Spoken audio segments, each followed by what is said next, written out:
You are here. This is real. You are here. This is real. I'm okay. I'm okay. This is real. Are you repeating after me? This is real. And welcome, everyone. Now that we've grounded ourselves in the moment, we can partake in IDK with Caroline Yost. I've been feeling absolutely insane. I cut half of my hair has been sculpted into bangs. Psychically, it's a psychic attack. The haircut is a psychic attack on me. It's consuming a lot of my energy. Pretty much every time I see myself in the reflection, I gasp. I'm shocked, flabbergasted, and ultimately I feel the urge to hide. I have on this week Angelica Pasquini, and I love the way she speaks. Oh my god, I really do. She speaks with such clarity, and like the way she speaks is just so decisive and expressive and really illustrative of like what she actually means. And I love that about her. God, it's like, am I gonna want to do this forever? Yes. You know what I mean? Like, almost like be like anything that I think, even if I think it's shit, like, I don't really know if it's shit, and I'm just going to, like, push through and just, like, make something. But there's, there's funny, risks. Like, when you are done being, like, really harsh, then you can either open up and make so much, or you find a part of yourself that's like, I'm done being mean and tough on myself. I actually don't have anything to say right now, and that's cool. Or, like, I actually am not in the mood to put out anything, and that's okay. Or, like, but then it's a balance of the ambition and then the being nice to yourself. It'd be cool to have both at the same time, which is what you're talking about, which is like pure inspiration, right? Yes. Where you're just genuinely making it for the fun of it. Yeah. Because you actually want to. And that's what I've been trying to cultivate in this. Yes. I've had it, and everything is ephemeral, you know? Yes. And it's like being at peace with the cycles and not anticipating or expecting things to be like without what's that word? What is in Buddhism? They're like it's not even a Buddhist word, it's a normal word. I'm just thinking. But they talk about it in Buddhism. Yeah, they talk about how suffering. There's always suffering. So accepting that, right? Then you can like always keep going. When it's happening, you're like, okay, and so it is, right? Like, and this is it here now, and I keep going, or I don't for a little, but like starting and stopping is really interesting to me, just because I'm like done looking at it as a hellscape and more just like zooming out a little, bird's eye view, and being like, oh, so this happens a lot, you know? Yeah. That's what I think. I'm like, you don't want to have to. Or I'm like, I don't want to have to create this under the pressure of being like, it has to happen. Yeah. But then I've also been, I felt this way, and it's about all aspects of my life, but it applies to this directly, where I feel like all this, like, in order to stay in the space, I need to stay such that I can, like, create this podcast or like all the stuff I want to be working on right now. It requires me to like have a lot of discipline in the area of like taking care of myself, and I'm struggling with that right now. I totally relate to that. I've had different phases of that. And what like taking care of yourself really is for you could be so different than what it could look like for someone else. And I've been like, the way I'd been doing it is I've just been like meditating a lot, and I had like a few weeks where I was like meditating all day long, like in this way where I was just like kind of in this like relaxed state, and like whenever I had downtime or a moment to spare, I would just like sit back into like that kind of like awareness space. And sometimes even like I was trying to help my brother get his dog rehomed, and I was like doing research on that and like breathing as I did it, like kind of having this like extra, and that's like a weird task to meditate with. Or even, I know they don't tell you not to do this, but I do it in the car. Driving. Like, I'm like, there is a way that feels like, you know, maybe it's not the deepest meditative state you're accessing, but it's like, you can be meditative while driving a car. You can do any, I mean, It reminds me, like, my mom's like, she's Italian with the rosary, but she's like, no, I pray all day. Like, she'll pray in the morning, but she's like, my whole life is, she's like, every minute of my life is prayer. Just how she does things. Yes. How she says things, how she walks, how she cooks. Like, everything about her is like, she's just in that state of mind that's like, exactly what you're talking about. Yeah. Even when she's popping off or not doing well, it's still, you know what it is? It's not ironic, and it's not like, she's not like, she's who she is, and in that, I guess there's such a deep presence that just is spiritual. Yeah. You know what I mean? But I do think that just comes with more time being alive. I really do. I think the longer. Well, actually, maybe not, because there's people who are here for a really long time who don't know anything, who are stuck in the cycle of like 3 and 5 and 6 years old. You know, right? Same shit over and over. Right. It's so annoying. We have to like keep zooming out and coming back. Yes, that's so cool that your mom lives like that. Yeah, she's cool, and she's not even like she doesn't even know. She's one of those you know, like when there's a natural like on stage. Right. She's just like a natural spiritually. She doesn't. Yeah, she does it her way, which is really cool. That's really cool. And that feels like, I mean, like, I'm kind of new to this stuff. Yeah. Like, I mean, in the past, I mean, at this point, it's probably been about 4 years. Yeah. But I didn't feel like there was, like, a spiritual influence in my household growing up. We went to church. It was, like, religion. But it wasn't, like, the spirit element of it. And then through performing and meditation, like, and being introduced to meditating, and I think because I was a performer, like, it kind of, like, clicked for me. Yeah. And... That's cool. But, like, it's just so interesting because, like, I was, like, fully a skeptic before. And I think that I'm, like...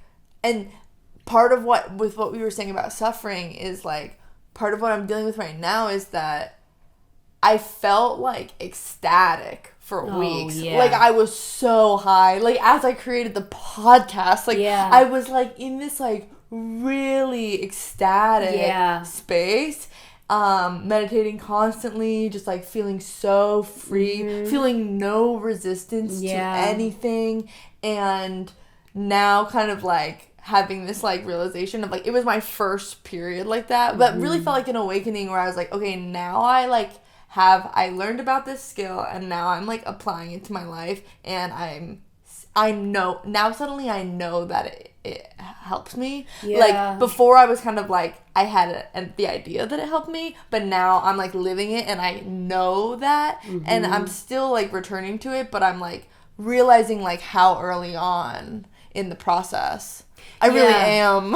Oh, my God, yeah, and we all are, but, like, I know what you mean. I think... There's a honeymoon phase with anything, any job, any person, any friendship, like anything you do that, you know, you dig it, and then of course it will pull back. Right. I mean, that's the duality of life. Yes. Even when things are going good, some part of your subconscious, I really like learning about, like, you know, like integrating the shadow aspects of yourself, you know, like the stuff that you don't like. Right.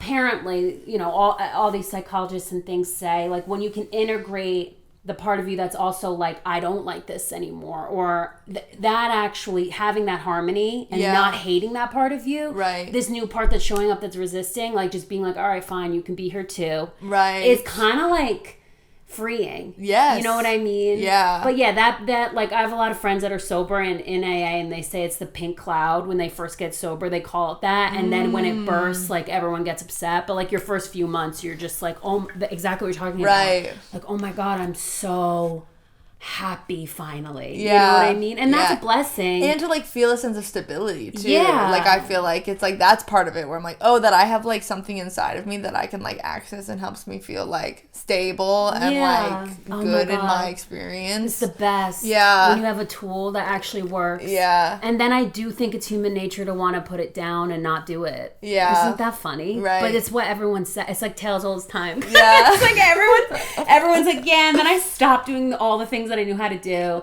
But I do believe there's a part of us that stops us that's also interested in what it would look like to blow the whole thing up. Right. Because that's why we like things in movies when people's whole thing falls apart and all that shit goes, like, everything happens. I do think there's a part of the human spirit that's like, and then what happens, you know? It's curiosity too. Yeah. To be like, and then when something's like hard earned to get back again, like from adversity, it's like so rewarding. Right. So I do think there's a part of us that's always pulling down as we're going up, and I don't think it's bad. Interesting. But like we're doing it on purpose. I do. I think that that's constantly happening. I do. Because we want to create some kind of story for ourselves. I think, like, or drama, something to kind of entertain ourselves with. Yeah. And you can always bring yourself back, but I do think like something I'm playing with, I don't even know if I'm right or wrong or if that matters, but like not hating that part of myself that wants to like fuck shit up a little bit because it's interested and it's curious, you know? It's a little bit like, well, what would happen if I just didn't do it?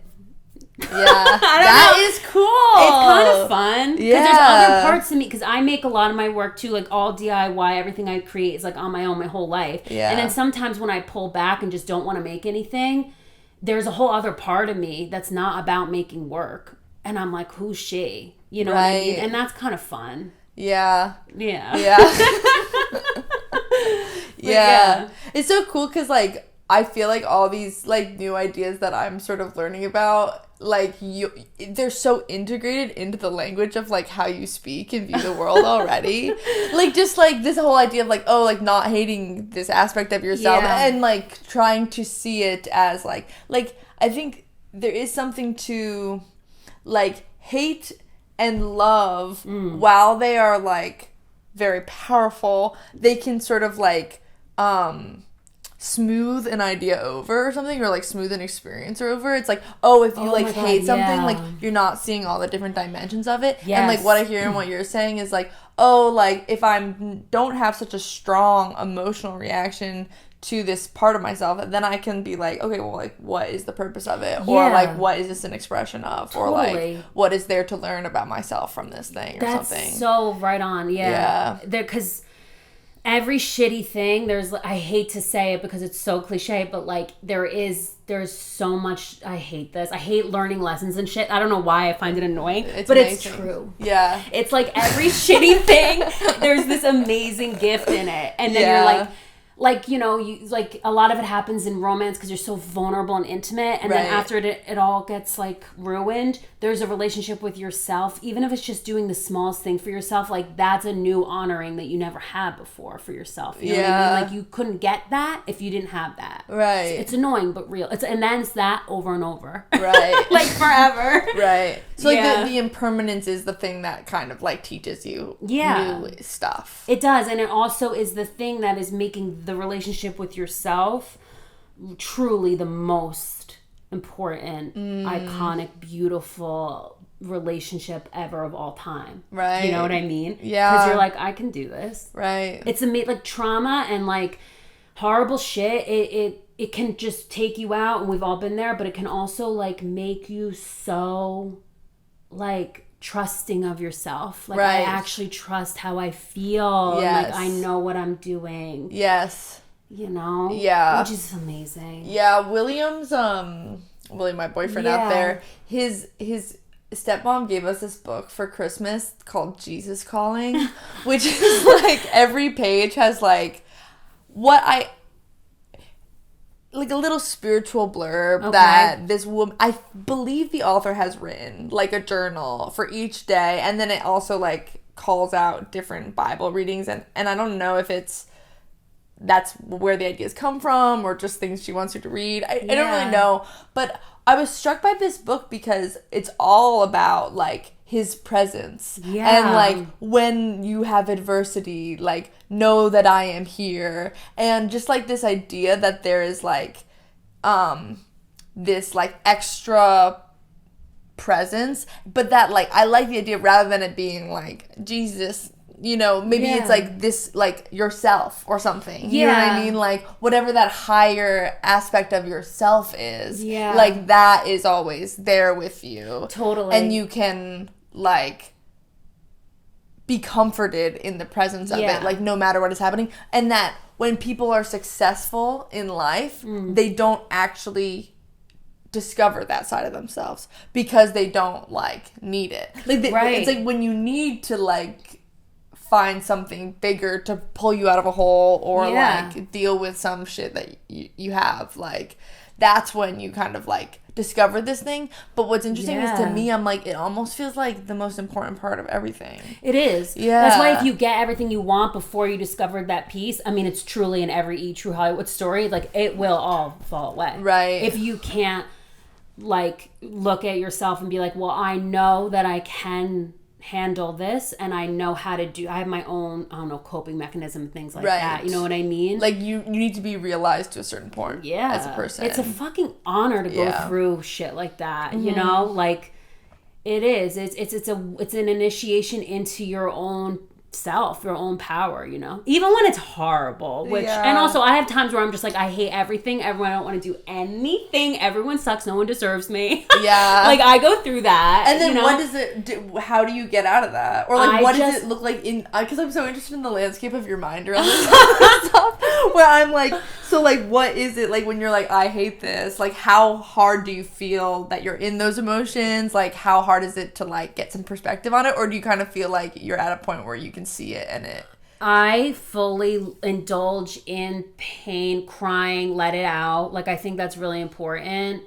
Like, really letting it out, being so honest with one other person, or if you can't, like, even in your journal, but just to be like, I actually know who I am and what the fuck I want, and this isn't it actually, and I'm fucking mad. You know what I mean? Like, being really real about it and being like, this whole thing I wanted, I don't want anymore, or like, this person's not actually, like, they're actually not treating me nice, and I'm like pretending that they are, but they're not. You know, like, just first of all, I'm always really honest. And then I just let myself feel like shit. And then I refuse to tie things in a bow. I'm not saying I'm right, okay? This is not my self-help. This sounds good to me. I refuse to, like, have an upswing on the end of everything until it's honest. Like, I'm like, I actually feel better. But until that day, I just let myself feel like shit. Right. So I'll just be like, yeah, I'm going through something. You know, someone's like, how are you? I don't go, like, into 20-minute thing, but, like, I'm all right, you know? Yeah. I'm really honest. I think honesty, I used to not have it. So that's one of those little, let's call them, like, I don't know, things gift you get from the cycles. One of mine was definitely just honesty. Because I used to think that I had to, like, present that everything was okay when it wasn't. And also because I am deep like you know, a lot of people I think that understand depth feel this weird responsibility to, like, always have this, like, Aesop fable end of the story where you're like, but at the end, it's always good. It's like something about letting that go helped me. Yeah. I feel way more present about it. Yeah. So anyway, so then I go through a horrible time, and then usually what happens to me is if I fully surrender, weirdly things, they'll come to me. Yes. Job. Yes. Opportunity to perform. Well, that's what I'm getting sick of. Everything comes to you. Yeah, when you let go. When you don't, like, when you don't try to do anything, it's gonna come to you. Isn't that crazy? It's amazing. And, like, that's what I've been, like, trying to get in touch with. Of being like, okay, I'm just gonna, like, let it all come to me. Yeah. Let go. Like, what will be, will be. Yeah. Like, it's really, like, this sense. And I don't know, just, like, everyone wants to control everything. I know. But it's, like, and I want to control everything. Too. Yeah. Like, it's funny, like, something that I'm dealing with right now, that I got these bangs, and I hate them. Oh, wow. And I like them. I look like Michaela, like the little AI thing. Oh, yes. I don't know, like, I'm just, like, and it's just, like, been, like, it's only been 1 week now, and I'm off my anxiety meds. Oh, so that's it's like chicken or the egg. It's like, it's so weird because I'm off my meds, and I hate my bangs. It's amazing. Hair. Women always, or I guess men too, but, like, it always goes to the hair. Yeah. And we all do it. And, like, yes, and also, I don't know, I'm feeling, like, kind of disturbed, like, I think because I had felt like I had gotten much better at being, I was like, like, I would like to get off the meds, and, like, feel more, but, like, now I'm, like, my emotions are, like, so intense, and I feel almost like I'm being, like,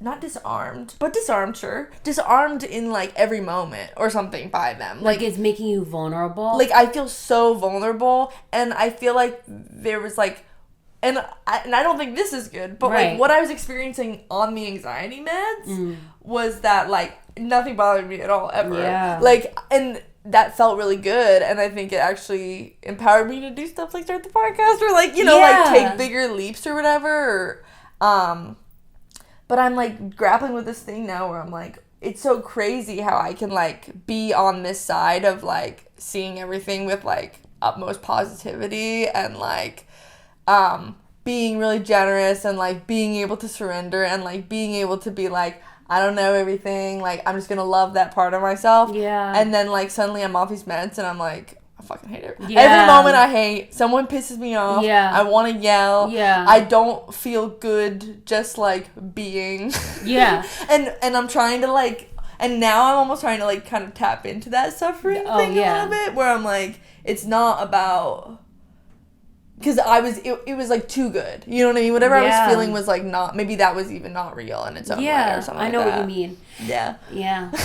No, I know what you mean. It's like, yeah. It's funny because I said to you, I said we could talk about one of your personal problems, and here we are talking about one of my personal problems. That's how it works. It's like, I don't know if they're all the same in a way, but yeah. I mean, there could have been, part of you that was like, I wonder what it would feel like to do these like when you're doing it, there's a risk, right? And you do know some part in your mind that you just went off your meds. Yeah. And I'm not it's not about blame. No, totally. But it's cool. It's kind of like you're playing with elements. We always are, even when we don't realize it. Even when it's subconscious. Yeah, man. Oh my God, I'll be like, why did I do that? Oh yeah, because I saw this thing and it triggered me, and then I'm like, oh, now I'm here. Okay. Yeah. Yeah. But yeah, I know what you mean. Physical stuff's hard. Haircuts are difficult. Yeah. I'm curious about what like your language around cycles. Yeah. Where does that come from? Was that something that like when you grew up, like you were like like your mom or your family, like they think about cycles like a semantic sort of thing, or does it feel like it was just like, because I get the thing about cycles, but it's so present in your language? Well, you know what? I'm going through cycles that, okay, my life is really funny in the way, like everyone's life is funny in ways that you're just like, oh my God, that's crazy, right? Okay. In my life, it's laughable. My friends die laughing. Like if I have unfinished business with someone, it doesn't matter when it will be, but at some point I'll see them on the street and we will literally make up. Like I have cycles of things that happen and then they close. Wow. And I really am in one right now that I see the lesson, and I will just do cycles of things and then until I learn the lesson. And they say that's, some people in some spiritual communities think that that's what this whole thing is. You just keep coming back. Right, returning. Right. And then you just like get the lessons and then finally you can whatever. But like I think that I learn cycles of, I learn, you meet yourself over and over again in cycles, and I just see the repetition of things. Well, that's because I feel like that's something that is happening, but not a lot of people are always seeing that. Yeah. You get opportunities over and over to do the same fucking thing or to try something else. Yeah. And I hate trying something else, but it always works. It always works. Just like even today I got this text and I was like, well, I could be a victim or I could give this person benefit of the doubt. So when I followed up, it was about a project, a screenplay. And when I followed up, it like opened up this whole door, and then the conversation went great. And I actually, everything that I thought was wrong, like I wasn't right. I was making an assumption, which is something that I know that I do sometimes. Yes. Because I just want to play the end of the scene. I'm just like, all right, let's get to the point. I already know you don't want to work with me. And that actually wasn't even the case. But then so instead of doing that, I'm just like trying something else, right? Right. But then you just like keep getting opportunities over and over to try something new. Yeah. Yeah. I don't know. Totally. It's like how I feel. Yeah. Yeah. It just like becoming aware of those cycles, I feel like, is like, it feels like another key to life or something. Yeah. Like, because I feel like that is like something that's still, and I don't know, sometimes do you know about astrology? Yeah. I don't even know that much about it, but like, I feel like there's something in my, this was something. So one of the things that I feel like I struggle with is like, actually like self-narrativizing, like this, like, and this is where I think I have this like cloudy understanding of my own cycles or something like that. Yeah. Or like, and I yearn for like more awareness of it, and I think that's part of why I'm like, the meditating is good, and I've been interested in sobriety and stuff like that as like I want to be more aware of like myself, because sometimes I think like what is happening is just like even the most banal experiences can be so intense that I'm like discombobulated. I don't know what I'm looking at. Like I'm not paying attention anymore, and it's like, okay, I want to be operating in a place where I'm like more in flow with my experiences so that I can have better perspective on them. Yeah. But I learned about my astrology once. I was at a party and there was this guy who actually runs a meme page called, I'm outing him, I Need God in Every Moment of My Life. Oh yeah, I like that account. Yeah, I didn't know who it was. I that's why I was like, it was so funny. How does he say it at the party? Is he like, just so you know, well, we were talking and he said, I run a meme page. Oh and my God. And I said, oh, what is it? Because I did not think that I would know the meme page. Yeah. I'm like, I'm not up on meme pages. Right. And then he was like, I need God in every moment of my life. Wow. And I was like, okay, I actually know that meme page. But he is also an astrologer.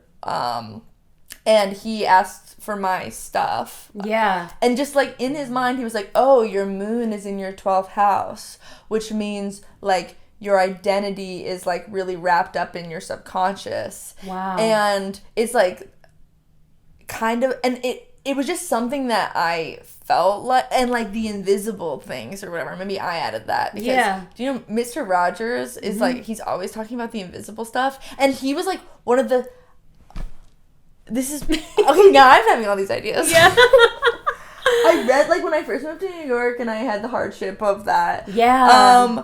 I had this little, like, toilet, like a book that you'd put on a toilet, like, while you wanted to shit, like, a easy reading. Like, that had quotes from Fred Rogers in them. Okay. And a recurring theme is, like, the idea of, like, the invisible stuff. Like, what is invisible or whatever. Mm-hmm. And I think that, like, I had come to feel like that was like so important, like before I even like had any language of like all this spiritual stuff or whatever. And then having this guy kind of like say that to me just like really struck me, where I was like, oh, this is why certain things in forming stories about myself or just like or almost it felt like in tune with like this sort of awakening that I was having of this other aspect of life, which is like not the things you do and not the things that like happen to you, but the things that just like are or whatever, or like not what you see and not what you think and not what you feel, but just like what is there. I know what you mean. No, yeah. I mean, that all makes sense because the 12th house is Pisces, which is like floating almost over. Pisces are like, there's like reality, this is good. And then they're like, you're gonna break it down. Yeah. The Pisces. I love your 12th house is Pisces, or just in general. No, that's the 12th house. Okay. Is Pisces. Why do they have different names? Sure, because they're all for a different sign. I know that Pisces is the last sign. Okay. Hopefully we don't have any astrologers on here going to kick my ass, but I'm pretty sure that's true. They're either 11th or 12th, but I do think they're 12th. But anyway, the idea of floating like, above. Yeah, like seeing stuff other people don't. But I love Pisces, but our world is not built for that lifestyle. No. Everyone's like, no, like that's not how, like what I like about Pisces is just accepting. I think it's cool to accept that part of people and then see what it can do rather than being like, that's not how it is. You know what I mean? Yeah. Because we're all here seeing different things, interpreting different things. Shit happens and people see it completely differently. Totally. So. That's true, and you can never really know. There's always like ways to be like, well, what do I really know about what I've seen or whatever? But the best feeling I feel like in comedy at least is when you can explain something that you know and then other people in that room are like, I know, I see it too. And it could be anything. Yeah. And then that is so liberating because you feel this like new terrain kind of that you're making with the audience. I don't know, that's just something that I like about performing. That's interesting. Yeah, you like feel the connection happening at the same, and you've made a bridge and then you guys can kind of like walk over it together. And like when you flop something and it's totally bombing because it's something you see and feel but they don't, right? That's also a huge part of my story. Okay, it's like both things always happening, but like when that happens you're like, because you know how many times I'll do an essay or something in a class and I'll read it and then sometimes I get a note that's like, we really understood this. You didn't have to explain it so much. It was great. Like, you don't have to keep going. And then I'll sometimes read something and people will be like, I didn't know what you meant by that. And I'm like, you didn't? Like, how do you not know? Right. But it's an interesting balance again. Yes. You know? That seems to be the trouble with writing in general is like, how much do I need to explain something? What are the framing, like how you frame something, and even sometimes just the words you use. I know. And I like to get into the middle of a scene. Like, I love to just open on the middle. Like, it's just interesting to me. I don't want to see like, hi, how are you? Nice. Right. Hi, doctor. Yeah. Like, it's annoying.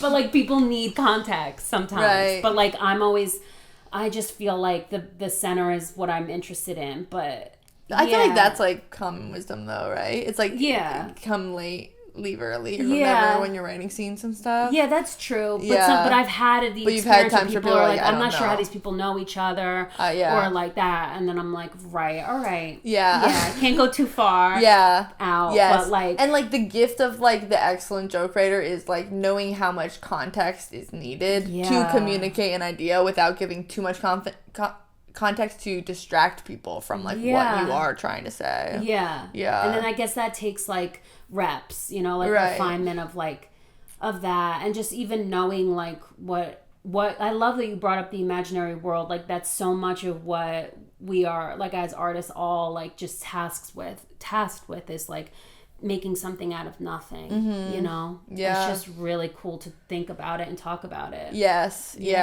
And I feel like there's something like godly in it, or like there's like something of like just this idea that you can like creation as like some type of like sacred act, or like innate ability in all people, and and I kind of believe in it to such a degree that like I would love a world where people made bad art. Like, if everyone made, like, I think some people get really mad when they're like, everyone thinks they can be an artist now, and like, it's so fucking annoying. And it is crazy. I mean, like, sometimes I've been watching people making videos and I'd be like, wow, everyone's just like making these fucking videos now. Like, I know. Like, well, I don't want to watch your videos. No, like, I never want to watch videos from you. But but the worst is when you spend money on a film degree, like I did, and then now it's like, oh no, now it's literally they want people who don't know anything. And then that's beautiful too. I mean, it's great, but I'm just saying, like, it's just hilarious. Now everybody is a director and everyone is a writer, and it's an amazing thing. Right, it is. Totally. But I know what you mean. Where sometimes you're like, okay, so the playing field really is equalized, and sometimes that can annoy you. But I do. So what were you saying about bad art? I guess the idea is like, I would never want someone, like, I almost think that just like the act of creating something is so beautiful, like, regardless of what has been created, and the path like of committing oneself to regularly producing art, or like making art, or even just like giving yourself permission to try the thing that is making the art, like, you know, just to like do that in and of itself is like a miracle. And a miracle in that it's not that easy to make happen. Like, there's so many people who have like so much potential, who, and I guess I also see art as like, not just when I'm talking about this kind of art, it's not just like the skills based side of it, like when the art can be when a creative skill can be used for like commerce, like copywriting, or even just like but like when you're putting your own spin on, like, part of the art is like putting your own spin on it or something, and funneling your own vision into thing and trusting the vision. I just think that like that is actually a really delicate and difficult thing to like pull off, such that I almost think that like, even if it meant like we had to sift through worse work, it would be like, I respect anyone who's making art just for the mere fact that they're like doing it. Yeah, me too. Because everyone else is out there like living in the idea of some type of possible humiliation from the potential moment that they put their art out and someone doesn't like it, or something like that. You know what I mean? It's really painful. Like, it's painful to not make work, and it's painful to make work. whatever, art, not work. Work is an annoying word for that. Right. But like, yeah, it's painful to create, it's painful not to. It's painful to not love, and it's painful to love. Like, it's all pain. Right. So you might as well, like, when you can, just literally keep putting it out. Yeah. Because it's coming out naturally, right? Yeah. But yeah, I know what you mean. I mean, a lot... it was in the artist way, but there was this quote, and I don't know who said it, but it was like, accountants sit around at dinner tables talking about artists, and artists sit around talking about money. Right. It's like everyone just wants what they're, the thing they're not receiving. Okay, and so this is making me think of the reason why I thought to bring you on is, I think this is when I was at your show, but you were like, we're all one. And you're like, and I really believe that. I really believe that we are all, like, one thing. And then I saw you kind of sharing stuff online that was, like, sort of in that theme, too. And so I was like, oh, like, this idea that, like, the artist just wants the money and he kind of just wants the art, like, it's like, oh, thinking of the world as, like, and all living beings or all of existence or all our experiences are, like, a part of, like, one fabric. Yeah, that's interesting. Yeah, and I guess I'm interested to hear more of just like what your concept of like everything is one. Yeah, and would you still stand by that, or you that's don't? Cool, you I said that. I didn't know. I didn't know I said that. Let me think. Well, I think maybe. Or maybe you were reading something that was about oneness. Yeah. This was like months ago. I remember because I know the premise of that piece is like getting enlightened too early in life. So I feel like when I was little, just the way I grew up, like a lot of immigrants around me, very like DIY lifestyle. I just grew up seeing like, I had a lot of death when I was little in my life. I've been to a lot of funerals. So it was just like a lot of adult things. And as a result, I kind of was like a little old lady, and I felt like I saw a lot of things and I could just see through it. And I'm not saying like I was like a sage or whatever, but I was just like, oh, you don't need that and you need this. Like I felt very much like I know who the hell I was. Totally. But the idea of that song that I did and like the talking about it was like early enlightenment, like getting enlightened a little too early so that I know how it plays out. Like if I sold everything, if I got a deal and I like had to totally say I was pitching a show and it got sold, but everything about me I knew I had to put on the back burner and it wasn't aligned with my values or who I am. Right. I know how that turns out, so I can't do it. It's like I wish I was rich. So, and like, it would be amazing to be on a yacht, like girls in bikinis, like you're like literally popping off, and then you're so loaded and you lived that way. Right. And then you just like totally didn't even think twice about being rich and indulging in like other people or whatever. And then one day you're just like have this aha moment where you're like, oh wait, there's more to life than this. Right. Like, I feel like that happened to me at like 5. Right. And it would be cool to have it the other way. Yeah. Yeah. Like I feel like there's early enlightenment that happens to people, and it happens to a lot of people. It happens to a lot of people who end up not doing anything or being in a lot of pain or don't really apply themselves because they know that it's not there's no answer. There's no solution to like existential pain other than like, really love, oneness, understanding we're all the same, seeing each other as, one thing rather than like constantly being up against each other. And if we could, get to a point where we're just like seeing I see you I see myself and you see yourself in me, that would solve a lot of what the hell's going on. Right? Yeah. Like people call it empathy, whatever you want to call it, but like you could never wage war against, well, you do have war against yourself, but if we could see each other as ourselves, I think it would solve a lot. Totally. Yes, it would. And people just believing that, like, that alone would solve a lot. And then I'm like, you don't even need that aspect. You could just if people just believed that anything bad that they did came back to them, right? Or and that's whatever. Why people, when you brought up Jesus earlier, karma, but like I don't personally like Jesus is iconic to me, if real iconic, like sure, but it's not like part of my practice. But a lot of people I know it is, and it's also been around forever. And there's so many crosses all over constantly. Like there's got to be something to it. But even that's the simple way of like do unto others as you would have them do unto you is so simple, and it's exactly what you're saying. Yeah, like you just want to do what you would want to happen to you. Yeah, right. So even if you have to do something that's not great, like let someone go at a job, you would do it in a way that you would want someone to let you go. For example, you know, I think that would really, really help.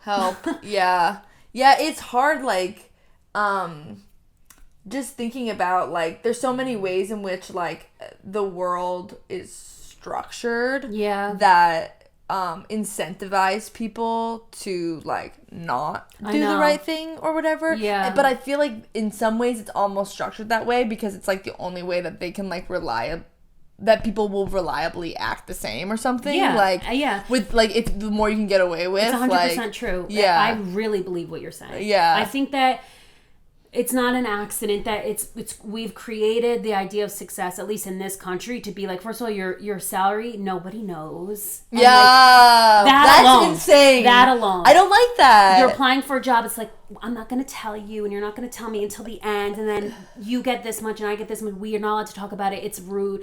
All of that is set up to really divide people. Yes. I sound like fucking QAnon right now. No. I'm really not buying that shit anymore. Right. And like, I will, like, you know, I like my job now, but like, I want to have more money because I want more abundance, because I want to have a future that's like really comfortable. And I do want to have a family that I can support. Like, I think money's good because I know I'll use it in a good way. Yes. But I'm just saying, like, I'm gonna, as coming back to truth, like, if you can just keep it real the whole time and try to be successful, I wonder if those can exist at the same time. That's what I'm trying to do. Yeah. I know? feel like they could exist. Yeah. But I think it's hard because harder. so many people are not existing like that. It's like, if we all found a way to make a tacit agreement to exist that way, or we all naturally did it, or somehow everyone got that was right, then I think it would be a lot easier to do, because then everything would transparency, naturally, like, listen, I'm getting paid $20,000 more than you, and this is why.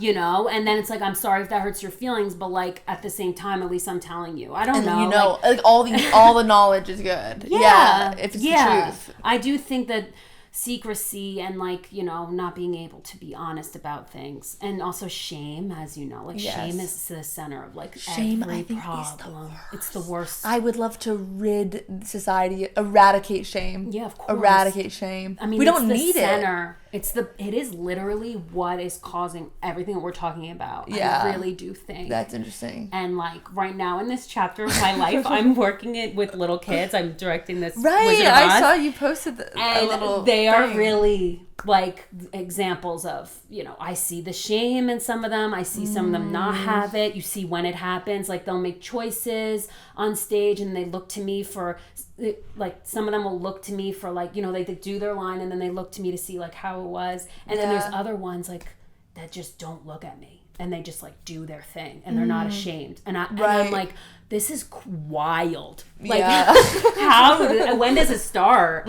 Some kids really young and some kids older. But I guess what I'm saying is it's always, it's part of what we do. Yeah. Right? Yeah. Well, it's interesting because William, I said this thing about shame. He's like, I feel like shame is good because it, like, keeps me from doing bad things. But I was like, but to me, I'm like, guilt is that. Right. Well, there's a healthy sense of shame that is, like, not, I think there's a healthy sense of shame as far as, like, not boasting and bragging or being like not really, you know, like, if you're a server and then there's a busser and you're at a restaurant and you're working and at the end of the night you're counting your money from the busser but you made more. Right. That's a healthy sense of shame to not do that. Right. Yeah. Like, I do think sometimes people, I'm like, not have a shame. A drop of it. Yeah, but maybe you're right. Maybe it's a different word, but there is something that, like, some people don't possess, and it's like this inability to be, like, let's say you're out of work and I'm, like, going on and on about my new job, like, that's well, I don't know what the word is, but there's sometimes you're like an awareness. Have you no shame? Yeah, have you no shame? It's interesting because I'm like, but I do feel like it's cool that you feel so strongly on the shame point, because I think that it had just been occurring to me recently, and I'm like, I really, like, I would, if someone was like, we could make a world that has less shame tomorrow, I'd be like, that would be better. Yeah. Like, I really think it would be better. And for the most part, I'm like, most things are necessary. Like, things are the way that they are for a reason. But then I'm like, but I actually think that if people could find a way to feel less shame and have less shame, because the shame is also something that, like, then leads you to project bad things onto each other, right? It's like, when you have shame about something, it's like a guy who, like, runs a thing, who does a YouTube channel about pedophiles. Like, everyone in the government being like, you know, like a Q guy doing pedophilia. It's like, he's a pedophile. Right. And then it's like, that's why that happens. It's like, oh, if you didn't have to have all the shame about being a pedophile. If you didn't have to have all that shame about being a pedophile. Right. Which I think is, obviously, we don't want that kind of thing enacted. Right. But I do think that, like, you know, there needs to be some type of acceptance around that sort of thing. It's like, not acceptance of it happening, but acceptance that people find themselves in that position. Yeah. I think that people project their, you know. It was so funny because I found myself getting to that idea where I was like, I'm about to be like, it's like, he should not have any shame about being a pedophile. He wouldn't do all this other bad stuff. Right. Yeah. Well, there is, listen, it's like, if someone is like, this is how I feel and I'm not acting on it, I'm sure I hope that there are places and people that they can go to that are like, you don't have to be ashamed. Let's just talk about it and figure it out. Right. I mean, that would be beautiful. That would be beautiful. But yeah, I mean, internalized shame, which is a natural sort of side effect of living in this world. But like, I do think, one time I had a therapist who explained this really smart thing to me. She was like, if whatever your parent did not come to terms with in themselves is what you will like. You didn't have a little map to navigate it. So let's just say you have a unfulfilled. I always find the most dangerous people to me to be unfulfilled artists, like people who had a lot of dreams that didn't happen. Right. So when I'm around a person like that, I tend, even as a child, I literally feel like they saw my ass and were like, like I had a grown adult say mean things to me when I was little. Like, I don't know if that happened to you, but like I had people, and I see it now that I work in theater. There was a girl who did like a dance move, and someone that was working there was like, don't do it like that. It looks like a linebacker. That's what the person said. And in my head, I was like, that person is putting their shame about how they would look doing that onto this girl. And I remember saying to her, I was like, I really thought it was good. It was good. Yeah. So anyway, what I'm trying to say is like, if someone can't like, and we all have things, we all have shortcomings. Right. And that's cool in a way to be like, all right, I have them, you have them. So whatever someone's projecting onto you is just the thing that they are grappling with. It could be their sexuality, it could be their artistry, it could be anything, their finances. Like, we all have these things, you know? Like, you ever meet someone like that is like uncomfortable around someone else's success? Of course, like this happens. I feel like that is their opportunity in a way to like make peace with and integrate those parts of themselves. But like that, the person they met who's having a successful moment is sort of like their teacher, and you know what I mean? Like they get an opportunity from each other. To release the shame, or to double down on the shame and be like, you know, make them their enemy, right? It's kind of crazy. Shame.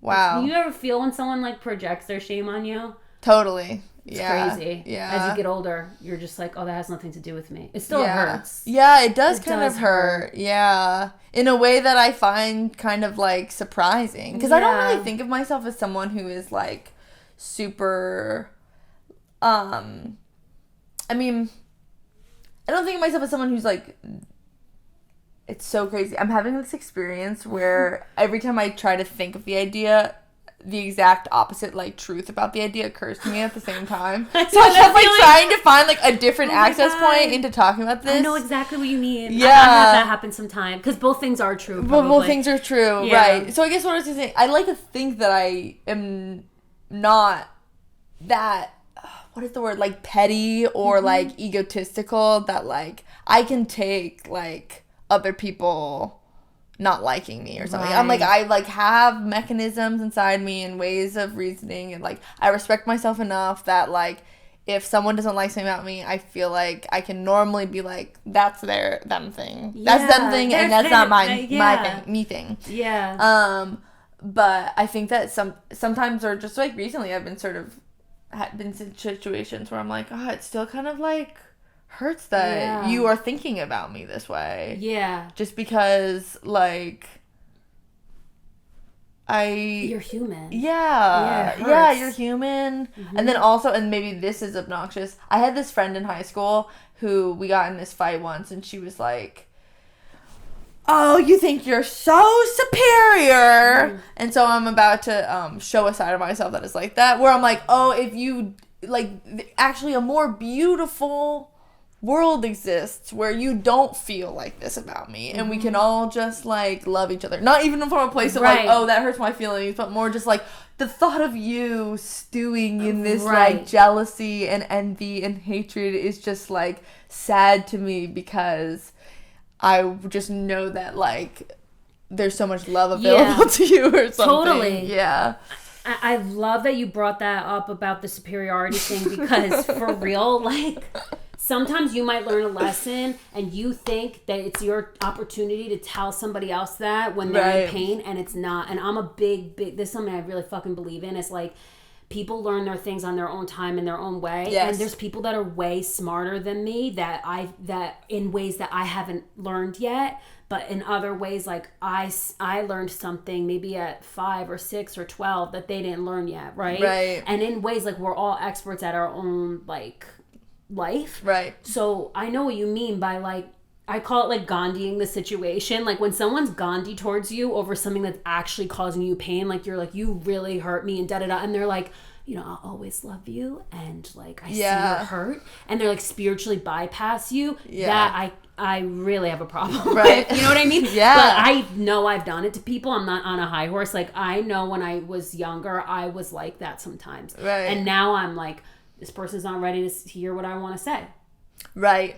Yes. It's so important to be like, yes, maybe I don't fucking know. Maybe I don't fucking know. Or maybe something that I learned is not something that person wants to know. Yeah. And they'll learn it on their own damn time. And they'll learn it on their own time. Yeah. That's the hard, I think that's the thing that is really hard for people to let go. It's like the idea that, like, people just need to learn lessons on their own time. That's hard for a lot of parents too.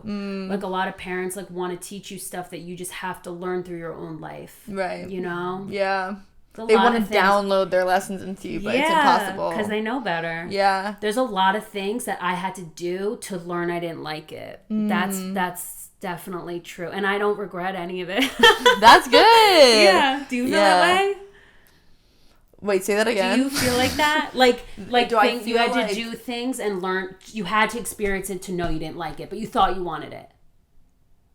Right. There's definitely things that I didn't realize that I didn't like them until, like, later. Until I had perspective on it to be like, I don't like that thing. And yes, I think something that I had that feeling about is being, well, no, it's not even true. I didn't experience it, so I didn't know that. But I'm like, I think of something that I thought that I wanted was to, like, be really famous. And classic. I mean, of course, yeah, everyone. It would and feel so good. People lie. Yeah, it can feel so I would hate good. That. It's a part of every person. Yes. That's why we have the culture we do. Yeah, everyone is interested in that. And now I feel like through my own experience of, like, you know, in doing comedy and kind of in some respects, kind of pursuing that goal, I actually don't think that I want to be really famous. Right. You know what I mean? Like, I would love to hit a point where I can be comfortable and not have to worry about money and not having to worry about, like, what will need to be done and will I have to stop making stuff in order to do other things, blah, blah, blah. Yeah.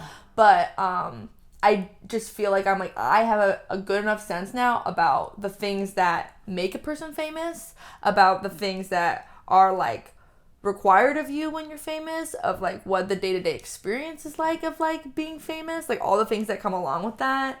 And I'm like, I actually don't want that. Like, you think it would how would you be if you had those things? Well, well, okay, I don't like the idea of not being able to walk down the street. Yeah. That is, like, I like having anonymity in public. I like being able to, like, go to a park and look at people. I like being amongst the people. Oh, yeah. So I'm like, something, like, being so famous that you couldn't be amongst the people, horrible. That doesn't sound good to me. No, hell. That would suck. Yeah, it would be, I just don't get that. And I don't think people want that who have it. Yes, I don't even think that should be put on to people. You know what I mean? Like, but we just go crazy with it. It would also suck if, like, every person you met knew you. Like, if you're Lady Gaga, like, she can't say, like, hi, I'm Stephanie Germanotta. Like, people are like, I know. And I know everything about you. You know, like, that sucks. Right. Like, And people then thinking that they know you when they don't, or and always what someone understands of you from a distance is like not what it's actually like to be you or whatever. Yeah. I know.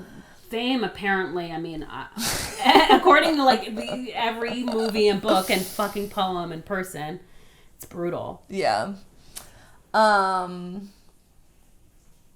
Yeah. So that's something that I'm like, I think, and I feel like I've made peace with that idea. Yeah. Like, I look around at some of my friends who get angry at other people's success or whatever. Oh, yeah. And I feel a little bit like I'm like, what will come will come. What is meant to be for me is meant to be. Yeah. Like, I just focus on what I like doing and what I'm doing. I live in alignment with my values or, like, what I want to be doing.